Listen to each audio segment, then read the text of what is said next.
Hi friends, welcome to Tanushree ಅಡುಗೆ. ಇನ್ನೇನು ಬೇಸಿಗೆ ಕಾಲ ಶುರುವಾಗೇ ಹೊರಗಡೆ ಫುಲ್ ಬಿಸಿಲು. ಒಂದ್ಸರಿ ಹೊರಗೆ ಹೋಗಿ ಒಳಗೆ ಬಂದ್ರೆ ಸಾಕು, ಏನಾದ್ರು ತಣ್ಣಗಿರೋದು ತಿನ್ನೋಣ ಅಂತ ಅನಿಸಿರುತ್ತೆ. ಆ ಟೈಮ್ನಲ್ಲಿ ನೋಡಿ ಈ ತರ ಮನೆಯಲ್ಲೇ ಹೆಲ್ದಿಯಾಗಿ ಮಾಡ್ಕೊಡಿ, ಮಕ್ಳಿಗೂ ಕೂಡ ತಿನ್ಬೋದು, ನೀವು ಕೂಡ ತಿನ್ಬೋದು. ಬನ್ನಿ ಹಾಗಿದ್ರೆ ಹೇಗೆ ಮಾಡೋದು ಎರಡು ರೆಸಿಪಿಗಳನ್ನ ಅನ್ನೋದನ್ನ ನೋಡೋಣ. ನಾನಿಲ್ಲಿ ಮೊದಲನೇದಾಗಿ ಗಡ್ಬಡ್ ಐಸ್ ಕ್ರೀಮ್ನ ಯಾವ ರೀತಿ ಮಾಡೋದು ಅಂತ ತೋರಿಸ್ತಾ ಇದ್ದೀನಿ. ಸಿಂಪಲ್ ಆಗಿ ತೋರಿಸಿದ್ದೀನಿ, ನೀವು ಕೂಡ ನಿಮ್ಮಲ್ಲಿ ಇದೇ ತರ ಮಾಡ್ಕೊಳ್ಬೋದು. ನೋಡಿ, ಸಾಕಷ್ಟು ಹಣ್ಣುಗಳು ಬೇಕಾಗುತ್ತೆ. ನಾನಿಲ್ಲಿ ಕೆಲವು ಹಣ್ಣುಗಳನ್ನ ಬಳಸಿದ್ದೀನಿ, ನೀವು ಕೂಡ ಇದೇ ತರ ಮಾಡ್ಕೊಂಡ್ರೆ ತುಂಬಾ ಚೆನ್ನಾಗಿರುತ್ತೆ. ನಾನಿಲ್ಲಿ ನೋಡಿ ದ್ರಾಕ್ಷಿನ ಒಂದ್ 2ರಿಂದ 3 ಪೀಸ್ಗಳಾಗಿ ಕಟ್ ಮಾಡ್ಕೊಂಡು ಹಾಕೊಂಡಿದ್ದೀನಿ. 2 ಗ್ಲಾಸ್ಗೂ ಕೂಡ 2 ಟೇಬಲ್ ಸ್ಪೂನ್ ಆಗೋಷ್ಟು ಹಾಕೊಂಡ್ರೆ ಸಾಕಾಗುತ್ತೆ. ಹಾಗೆ ದಾಳಿಂಬೆ ಬೀಜ ಕೂಡ ಹಾಕೊಂಡಿದ್ದೀನಿ, ಒಂದ್ 2 ಟೇಬಲ್ ಸ್ಪೂನ್ ಆಗೋಷ್ಟು. ಏನೇ ಫ್ರೂಟ್ಸ್ ಹಾಕೊಳ್ಳಿ ಸಣ್ಣದಾಗಿ ಕಟ್ ಮಾಡ್ಕೊಂಡು ಹಾಕೋಬೇಕು. ನಾನಿಲ್ಲಿ ಆಪಲ್ ಕೂಡ ಅಷ್ಟೇ ಸಣ್ಣದಾಗಿ ಕಟ್ ಮಾಡ್ಕೊಂಡು ಹಾಕೊಂಡಿದ್ದೀನಿ. ಜೊತೆಗೆ ಬಾಳೆಹಣ್ಣನ್ನು ಕೂಡ ಅಷ್ಟೇ ಸಣ್ಣದಾಗಿ ಪೀಸ್ಗಳನ್ನಾಗಿ ಕಟ್ ಮಾಡ್ಕೊಂಡು ಹಾಕೊಂಡಿದ್ದೀನಿ. ಎಲ್ಲಾನು 2 ಟೇಬಲ್ ಸ್ಪೂನ್ ಅಷ್ಟು ಹಾಕೊಂಡ್ರೆ ಸಾಕು. ಇವಾಗ ನೋಡಿ, ಇದಕ್ಕೆ ನಾನಿಲ್ಲಿ 2 ತರದ ಐಸ್ ಕ್ರೀಮ್ಗಳನ್ನ ಬಳಸಿದ್ದೀನಿ. ಹೊರಗಡೆ ತಂದಿರುವಂತ ಐಸ್ ಕ್ರೀಮ್ಗಳೇ ಇದು, ಮನೇಲಿ ಮಾಡಿರುವಂತದ್ದಲ್ಲ. ಒಂದ್ 2 ತರದ ಐಸ್ ಕ್ರೀಮ್ಗಳು. ನಾನು ವೆನಿಲಾ ಐಸ್ ಕ್ರೀಮ್ನ 2 ಸ್ಕೂಪ್ ಅಲ್ಲಿ ಹಾಕೊಂಡಿದ್ದೀನಿ, 2 ಸ್ಕೂಪ್ ಹಾಕೊಂಡಿದ್ದೀನಿ. ನೀವು ಹೊರಗಡೆ ಐಸ್ ಕ್ರೀಮ್ ಪಾರ್ಲರ್ಗೆಲ್ಲ ಹೋದಾಗ ಕೊಡ್ತಾರಲ್ಲ, ಅದೇ ತರ ನಾನಿಲ್ಲಿ ಸರ್ವ್ ಮಾಡ್ತೀನಿ. ನೋಡಿ, ನೀವು ಕೂಡ ನಿಮ್ಮ ಮನೇಲಿ ಮಾಡ್ಕೊಳ್ಳಿ, ಮಕ್ಕಳು ಕೂಡ ಇಷ್ಟಪಡ್ತಾರೆ. ಕಸ್ತೂರಿ ಬೀಜನ ನಾನು ಒಂದ್ 15 ನಿಮಿಷ ನೀರಲ್ಲಿ ನೆನೆಸಿಟ್ಟಿದ್ದೆ, ಚೆನ್ನಾಗಿ ಹರಡ್ಕೊಂಡಿದ್ದೆ, ಅದನ್ನ ಹಾಕೊಂಡಿದ್ದೀನಿ. ಜೊತೆಗೆ ಜೆಲ್ಲಿ, ನಿಮ್ಮ ಹತ್ರ ಜೆಲ್ಲಿ ಇದ್ರೆ ಅದನ್ನ ಹಾಕೊಳ್ಳಿ, ಇಲ್ಲಾಂದ್ರೆ ಜೆಲ್ಲಿ ಚಾಕ್ಲೇಟ್ನ ಕಟ್ ಮಾಡ್ಕೊಂಡು ಹಾಕೊಳ್ಳಿ. ಟೂಟಿ ಫ್ರೂಟಿ 2 ತರದ್ ಹಾಕೊಂಡಿದ್ದೀನಿ, ಕೆಂಪು ಮತ್ತೆ ಹಸಿರು ಬರುತ್ತಲ್ಲ ಆ ತರ ಟೂಟಿ ಫ್ರೂಟಿ ಹಾಕೊಂಡಿದ್ದೀನಿ. ಒಂದೊಂದು ಸ್ಪೂನ್ ಆಗೋಷ್ಟು ಹಾಕೊಂಡ್ರೆ ಸಾಕಾಗುತ್ತೆ. ಹಾಗೇನೆ ಇದು ಕಸ್ಟರ್ಡ್ ಏನಿದೆ ನೋಡಿ, ಮನೆಯಲ್ಲೇ ಮಾಡಿರುವಂತ ಕಸ್ಟರ್ಡು. ಈ ಕಸ್ಟರ್ಡ್ ಯಾವ ರೀತಿ ಮಾಡೋದಂತ ನೆಕ್ಸ್ಟ್ ವಿಡಿಯೋದಲ್ಲಿ ತೋರಿಸ್ತೀನಿ ನಾನು. ಅದನ್ನ ನೀವು ಕಂಟಿನ್ಯೂ ನೋಡಿ ಈ ವಿಡಿಯೋನ. ನೆಕ್ಸ್ಟ್ ವಿಡಿಯೋದಲ್ಲಿ ಈ ಕಸ್ಟರ್ಡ್ ಹೇಗೆ ಮಾಡೋದಂತ ನಾನು ತೋರಿಸಿದೀನಿ, ನೀವು ಕೂಡ ನಿಮ್ಮ ಮನೇಲಿ ಮಾಡ್ಕೋಬಹುದು. ಮೇಲ್ಗಡೆ ಮತ್ತೊಂದು ಲೇಯರ್ ಆಗಿ ನಾವೇನೇನು ಹಣ್ಣುಗಳನ್ನ ಹಾಕೊಂಡಿದೀವಿ ಆ ಹಣ್ಣುಗಳನ್ನೆಲ್ಲವೂ ಮತ್ತೊಂದು ಲೇಯರ್ ಆಗಿ ನಾನಿಲ್ಲಿ ಹಾಕೊಂಡಿದ್ದೀನಿ. ಜೊತೆಗೆ ನೋಡಿ, ಡ್ರೈ ಫ್ರೂಟ್ಸ್ ಗೋಡಂಬಿ ಮತ್ತೆ ಬಾದಾಮ್ನ ಸಣ್ಣದಾಗಿ ಕಟ್ ಮಾಡ್ಕೊಂಡು ಅದನ್ನು ಕೂಡ ಹಾಕೊಂಡಿದ್ದೀನಿ. ಇವಾಗ ಮತ್ತೊಂದು ಐಸ್ ಕ್ರೀಮ್ನ ಬಳಸ್ತಾ ಇದ್ದೀನಿ. ನಾನಿಲ್ಲಿ ಸ್ಟ್ರಾಬೆರಿ ಐಸ್ ಕ್ರೀಮ್ನ ಮತ್ತೆ ಒಂದ್ 2 ಸ್ಕೂಪ್ ಆಗೋಷ್ಟು ಹಾಕೊಳ್ತಾ ಇದ್ದೀನಿ. ಈ ಸ್ಟ್ರಾಬೆರಿ ಮತ್ತೆ ವೆನಿಲಾ ಕಾಂಬಿನೇಷನ್ ಇದೆ ನೋಡಿ, ಚೆನ್ನಾಗಿರುತ್ತೆ ಟೇಸ್ಟು. ನೀವು ಕೂಡ ಇದನ್ನೇ ಬಳಸಿ, ಅಥವಾ ನಿಮ್ಮ ಇಷ್ಟದ ಐಸ್ ಕ್ರೀಮ್ಗಳೇನಿರುತ್ತೆ ನೋಡಿ ಅದನ್ನು ಕೂಡ ಇಲ್ಲಿ ಬಳಸ್ಬೋದು. ತುಂಬಾ ಚೆನ್ನಾಗಿ ಟೇಸ್ಟ್ ಕೊಡೋದಂದ್ರೆ ಇದೇನೆ. ಇವಾಗ ನೋಡಿ, ಒಂದು ಸ್ಕೂಪ್ ಆಗೋಷ್ಟು, ಒಂದೊಂದು ಸ್ಕೂಪ್ ಆಗೋಷ್ಟು ಸ್ಟ್ರಾಬೆರಿ ಹಾಕ್ತೆ, ಅದ್ರ ಮೇಲ್ಗಡೆ ಮತ್ತೊಂದೊಂದು ಸ್ಕೂಪ್ ಆಗೋಷ್ಟು ನಾನಿಲ್ಲಿ ವೆನಿಲಾ ಐಸ್ ಕ್ರೀಮನ್ನ 1 ಸ್ಕೂಪ್ ಆಗೋಷ್ಟು ಹಾಕೊಂಡಿದ್ದೀನಿ.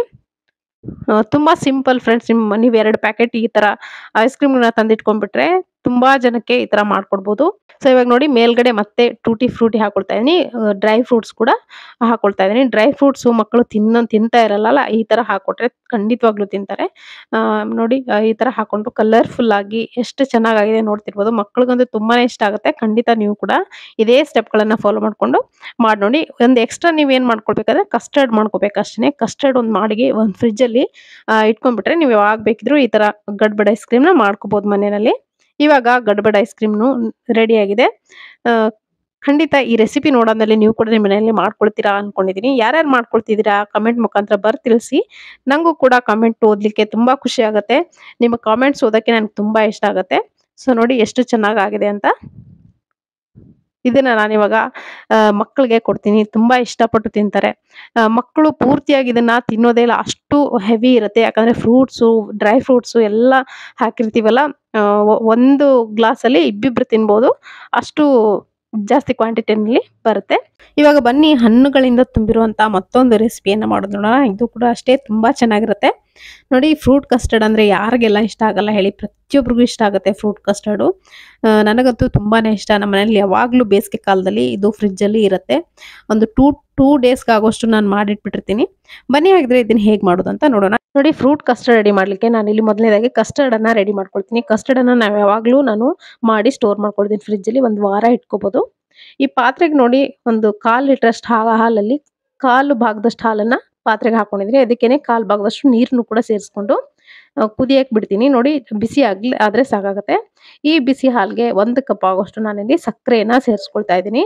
ನಿಮ್ಮ ಸಿಹಿ ಎಷ್ಟು ಬೇಕು ನೋಡಿ ಅಷ್ಟು ಸಕ್ಕರೆನ ಸೇರಿಸ್ಕೊಳ್ಳಿ. ನಾನು ಸ್ವಲ್ಪ ಕಡಿಮೆ ಪ್ರಮಾಣದಲ್ಲಿ ಫ್ರೂಟ್ ಕಸ್ಟರ್ಡ್ ಮಾಡ್ತಿರೋದ್ರಿಂದ ಇಲ್ಲಿ 1 ಕಪ್ ಅಷ್ಟು ಮಾತ್ರ ಸಕ್ಕರೆಯನ್ನ ಹಾಕೊಂಡಿದ್ದೀನಿ. ಸಕ್ಕರೆ ಚೆನ್ನಾಗಿ ಕರಗಿಸ್ಬೇಕು, ಉಳ್ಕೋಬಾರ್ದು, ಕಾಳು ಉಳ್ಕೋಬಾರ್ದು, ಸಕ್ಕರೆ ಪೂರ್ತಿ ಕರಗಬೇಕು ಹಾಲಲ್ಲಿ. ಸೊ ನೋಡಿ, ನಾನಿವಾಗ ಹೇಳ್ಕೊಡ್ತಿರುವಂತಹ ಸ್ಟೆಪ್ಗಳನ್ನ ಫಾಲೋ ಮಾಡ್ಕೊಂಡು ನೀವು ಕೂಡ ಕಸ್ಟರ್ಡ್ ಅನ್ನ ಮಾಡ್ಕೊಂಡು ಸ್ಟೋರ್ ಮಾಡಿ ಇಟ್ಕೋಬಹುದು ಫ್ರಿಡ್ಜ್ ಅಲ್ಲಿ. 1 ವಾರ ಏನು ಆಗಲ್ಲ, ಹಾಳಾಗಲ್ಲ. 1 ವಾರದವರೆಗೂ ಆಗೋಷ್ಟು ಮಾತ್ರ ಮಾಡ್ಕೊಳ್ಳಿ. ಇದು ಚೆನ್ನಾಗಿ ಕರಗಿದೆ ಇವಾಗ ಸಕ್ಕರೆ. ಇವಾಗ ಉಳಿದಿರುವಂತಹ ಹಾಲು ಏನಿರುತ್ತೆ ನೋಡಿ, ಅದಕ್ಕೆ ನೋಡಿ ಒಂದು 2 ಸ್ಪೂನ್ ಆಗೋಷ್ಟು ಕಸ್ಟರ್ಡ್ ಪೌಡರ್ ಅಂತ ಸಿಗುತ್ತೆ ನಿಮಗೆ ಮಾರ್ಕೆಟಲ್ಲಿ. ಕಸ್ಟರ್ಡ್ ಪೌಡರ್ನ ಹಾಕೊಳ್ತಾ ಇದ್ದೀನಿ. ಕಸ್ಟರ್ಡ್ ಪೌಡರ್ ಇಲ್ಲ ಅಂದರೆ ಕಾರ್ನ್ ಫ್ಲೋರ್ನ ಹಾಕೊಳ್ಳಿ. ಕಾರ್ನ್ ಫ್ಲೋರ್ ಹಾಕೊಂಡು ಎಲ್ಲೋ ಫುಡ್ ಕಲರ್ ಇರುತ್ತೆ ನೋಡಿ, ಅದನ್ನು ಹಾಕೊಂಡು ಒಂದು 2 ಡ್ರಾಪ್ ಆಗೋಷ್ಟು ನೀವು ವೆನಿಲಾ ಎಸೆನ್ಸ್, ಯಾವುದೇ ಎಸೆನ್ಸನ್ನು ಹಾಕೋಬೋದು. ವೆನಿಲಾ ಎಸೆನ್ಸ್ ಬಳಸಿದ್ರೆ ತುಂಬ ಚೆನ್ನಾಗಿರುತ್ತೆ. ಅವಾಗ ಕಸ್ಟರ್ಡ್ ಪೌಡರ್ ರೆಡಿ ಆಗುತ್ತೆ. ಈ ಥರ ಕಲರ್ಫುಲ್ ಕಸ್ಟರ್ಡ್ ಪೌಡ್ರು ನೋಡಿ. ಇದನ್ನ ಕಸ್ಟರ್ಡ್ ಪೌಡರ್ ಹಾಕಿದ್ಮೇಲೆ ಯಾವುದೇ ಗಂಟುಗಳೆಲ್ಲ ಇರೋ ಹಾಗೆ ಆ ಹಾಲಲ್ಲಿ ಮಿಕ್ಸ್ ಮಾಡ್ಕೋಬೇಕು. ನೋಡಿ ಚೆನ್ನಾಗಿ ಕಲಿಸ್ಕೋಬೇಕು, ಪೂರ್ತಿ ಬೆರಿಬೇಕು ಹಾಲಲ್ಲಿ ಅದು. ಇವಾಗ ನಾವು ಆವಾಗಲೇ ಕುದಿಯಕ್ಕೆ ಇಟ್ಟಂತ ಹಾಲೇನಿದೆ ನೋಡಿ, ಚೆನ್ನಾಗಿ ಕುದೀತಿರುತ್ತೆ. ಲೋ ಫ್ಲೇಮ್ನಲ್ಲಿ ಇಟ್ಕೊಳ್ಳಿ. ಇದನ್ನ ಇವಾಗ ಲೋ ಫ್ಲೇಮ್ ಇಟ್ಕೊಂಡು ನಾವು ಮಿಕ್ಸ್ ಮಾಡ್ಕೊಂಡಂತ ಕಸ್ಟರ್ಡ್ ಹಾಲೇನಿದೆ ನೋಡಿ, ಅದನ್ನ ಸ್ವಲ್ಪನೇ ಹಾಕೊಂಡು ಮಿಕ್ಸ್ ಮಾಡ್ತಾ ಬರಬೇಕು. ಪೂರ್ತಿ ಒಟ್ಟಿಗೆ ಹಾಕೋಬಿಡಿ, ಸ್ವಲ್ಪ ಹಾಕೊಂಡು ಮಿಕ್ಸ್ ಮಾಡ್ಕೋಬೇಕು. ಪೂರ್ತಿ ಒಟ್ಟಿಗೆ ಹಾಕಿದಾಗ ಗಂಟಾಗುತ್ತೆ, ತಳ ಹಿಡ್ಕೊಳ್ಳೋ ಚಾನ್ಸ್ ಇರುತ್ತೆ. ಹಾಗಾಗಿ ಲೋ ಫ್ಲೇಮ್ಲಿ ಇಟ್ಕೊಂಡೆ ಈ ಸ್ಟೆಪ್ಗಳನ್ನ ಫಾಲೋ ಮಾಡ್ಕೊಳ್ಳಿ. ಸ್ವಲ್ಪನೇ ಹಾಕೊಳ್ತಾ ಈ ಥರ ಮಿಕ್ಸ್ ಮಾಡ್ಕೊಳ್ತಾ ಬರಬೇಕು. ನೋಡಿ ಗಟ್ಟಿ ಆಗ್ತಾ ಬರುತ್ತೆ. ನಾನು ಇಲ್ಲೊಂದು 3 ಸ್ಟೆಪ್ ಆಗಿ ಹಾಕೊಂಡಿದ್ದೀನಿ ಹಾಲನ್ನು. ಹಾಕೊಂಡು ನೋಡಿ ಕೈ ಬಿಡ್ದಾಗೆ ಇದನ್ನ ಹಾಲು ಹಾಕಿ ಕುದಿಯಕ್ಕೆ ಬಿಟ್ಟು ಎಲ್ಲೂ ಹೋಗ್ಬಿಡಿ, ಅಲ್ಲೇ ನಿಂತ್ಕೊಂಡು ನೋಡಿ ಕೈ ಆಡಿಸ್ತಾ ಗಟ್ಟಿ ಆಗೋವರೆಗೂ ನೀವು ನೋಡಿ ಈ ಥರ ಸ್ಪೂನಿನ ಹಿಂಭಾಗದಿಂದ ಒಂದು ಗೆರೆ ಎಳೆದ್ರೆ ಆ ಥರ ಗೆರೆ ಬರಬೇಕು. ಇವಾಗ ಕಸ್ಟರ್ಡ್ ರೆಡಿ ಆಗಿದೆ ಅಂತ ಅನ್ಕೊಳ್ಳಿ. ಇನ್ನೂ ಗಟ್ಟಿ ಮಾಡಬೇಡಿ, ಅವಾಗ ನೀವು ಸ್ಟೋರ್ ಮಾಡೋಕ್ಕಾಗಲ್ಲ. ಜಸ್ಟ್ ನೋಡಿ ಈ ಥರ ಆಗಬೇಕು. ಮಿಕ್ಸ್ ಮಾಡಿ ಒಂದು ಕುದಿಯಕ್ಕೆ ಬಿಟ್ರೆ ಸಾಕು. ಇವಾಗ ಕಸ್ಟರ್ಡ್ ರೆಡಿ ಆಗಿದೆ. ಅದನ್ನು ಫ್ರಿಜ್ಜಲ್ಲಿ ಇಟ್ಟು ತಣ್ಣಗೆ ಮಾಡ್ತೀನಿ ನಾನು.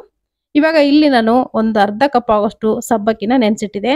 ಕಲರ್ ಹಾಕಿ ಗ್ರೀನ್ ಫುಡ್ ಗ್ರೇಡ್ ಕಲರ್ನ ಯೂಸ್ ಮಾಡಿ ನೆನೆಸಿಟ್ಟಿದೆ. ಚೆನ್ನಾಗಿ ನೆನೆದಿದೆ. ಒಂದು ಸಾಸ್ ಪ್ಯಾನ್ಗೆ ನೀರು ಹಾಕಿ ಕುದಿಯಕ್ಕೆ ಇಟ್ಟಿದ್ದೀನಿ. ಆ ಕುದಿಯೋಂಥ ನೀರಿಗೆ ಈ ಸಬ್ಬಕ್ಕಿನ ಹಾಕೊಂಡು ಇದನ್ನ ಪೂರ್ತಿ ಚೆನ್ನಾಗಿ ಕುದಿಸ್ಕೋಬೇಕು ಸಬ್ಬಕ್ಕಿನ.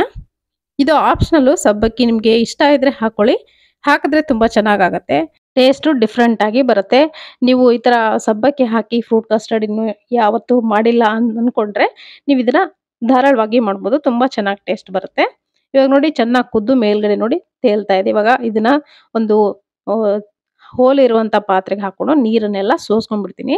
ತಣ್ಣೀರನ್ನ ಹಾಕೊಳ್ಳಿ ಮೇಲ್ಗಡೆ, ಅವಾಗ ಪೂರ್ತಿಯಾಗಿ ಬಿಡಿ ಆಗಿರುತ್ತೆ, ಅಂಟುಕೊಳ್ಳೋದಿಲ್ಲ. ಹಾಗೆ ಬಿಸಿನೀರಿಂದ ಸೋಸ್ಕೊಂಡು ಇಟ್ಕೊಂಡ್ರೆ ಅಂಟ್ಕೊಳ್ಳುತ್ತೆ. ನೋಡಿ ತಣ್ಣೀರು ಹಾಕೊಂಡ್ರೆ ಈ ಥರ ಬಿಡಿ ಆಗುತ್ತೆ. ಇದನ್ನ ಪೂರ್ತಿಯಾಗಿ ಸೋಸ್ಕೊಂಡು ಇಟ್ಕೊಂಡ್ಬಿಡ್ತೀನಿ. ಇದು ಕೂಡ ತಣ್ಣಗಾಗಬೇಕು. ಸೈಡಲ್ಲಿ ಎತ್ತಿಟ್ಕೊಂಬಿಡಿ. ಫ್ರಿಜ್ಜಲ್ಲಿ ಇಡೋದು ಏನು ಅಗತ್ಯ ಇಲ್ಲ. ಇದನ್ನ ಸೈಡಲ್ಲಿ ಎತ್ಕೊಂಡ್ರೆ ನಾವು ಮಾಡೋ ಅಷ್ಟೊತ್ತಿಗೆ ಇದು ಪೂರ್ತಿ ತಣ್ಣಗಾಗುತ್ತೆ. ಇವಾಗ ನಾನು ಫ್ರಿಜ್ಜಲ್ಲಿ ಇಟ್ಟಿದ್ದೆ ಇದನ್ನ ಕಸ್ಟರ್ಡ್, ನೋಡಿ ಯಾವ ರೀತಿ ಗಟ್ಟಿ ಆಗಿದೆ ಅಂತ. ಈ ಥರನೇ ಆಗುತ್ತೆ. ಇದನ್ನ ನಾನು ಏನು ಮಾಡ್ತೀನಿ ಅಂದರೆ ಒಂದು ಏರ್ಟೈಟ್ ಕಂಟೈನರ್ಲ್ಲಿ ಹಾಕೊಂಡು ನಾನು ಸುಮಾರು ದಿನದವರೆಗೂ ಇದನ್ನ ಇಟ್ಕೊತೀನಿ. ಅಂದರೆ ಒಂದು ವಾರಕ್ಕಾಗೋಷ್ಟು ಮಾತ್ರ ನಾನಿಲ್ಲಿ ಮಾಡ್ಕೊಂಡಿರ್ತೀನಿ.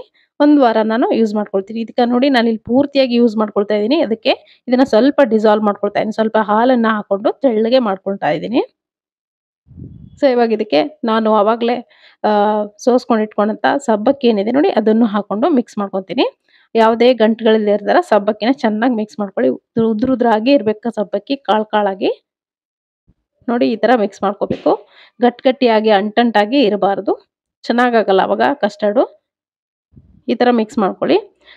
ಈ ನಾನು ಹೇಳುವಂಥ ಈ ವಿಧಾನದಲ್ಲಿ ನೀವು ಕೂಡ ನಿಮ್ಮ ಮನೆಯಲ್ಲಿ ಇದೇ ಇಂಗ್ರೀಡಿಯೆಂಟ್ಸ್ನ ಹಾಕೊಂಡು ನೀವು ಮಾಡಿದ್ರೆ ತುಂಬ ಚೆನ್ನಾಗಾಗುತ್ತೆ ಫ್ರೆಂಡ್ಸ್. ಖಂಡಿತ ನೀವು ಕೂಡ ನಿಮ್ಮ ಮನೆಯಲ್ಲಿ ಮಾಡಿ.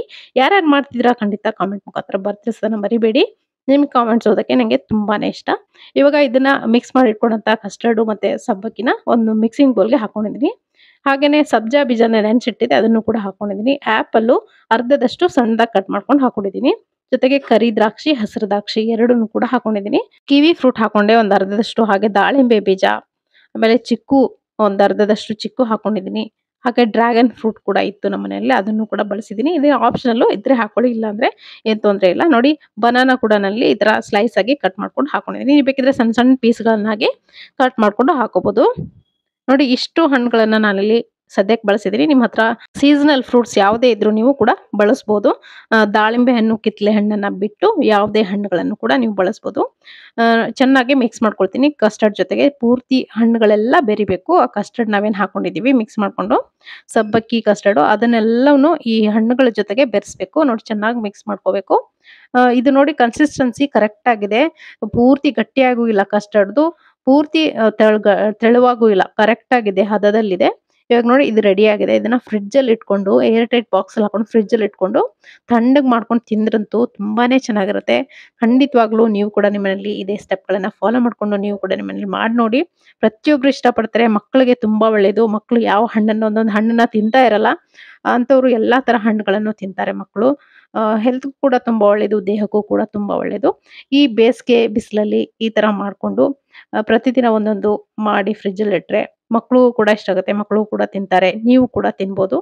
ತುಂಬಾ ಚೆನ್ನಾಗಿರುತ್ತೆ ಟೇಸ್ಟು. ಖಂಡಿತ ಈ 2 ರೆಸಿಪಿಗಳು ನಿಮ್ಗೆ ಇಷ್ಟ ಆಗಿದೆ ಅನ್ಕೊಳ್ತೀನಿ. ಫ್ರೂಟ್ ಕಸ್ಟರ್ಡ್ ಮತ್ತೆ ಗಡ್ಬಡ್ ಐಸ್ ಕ್ರೀಮ್. ಇಷ್ಟ ಆಗಿದ್ರೆ ಒಂದು ಲೈಕ್ ಮಾಡೋದನ್ನ ಮಾತ್ರ ಮರಿಬೇಡಿ. Thank you.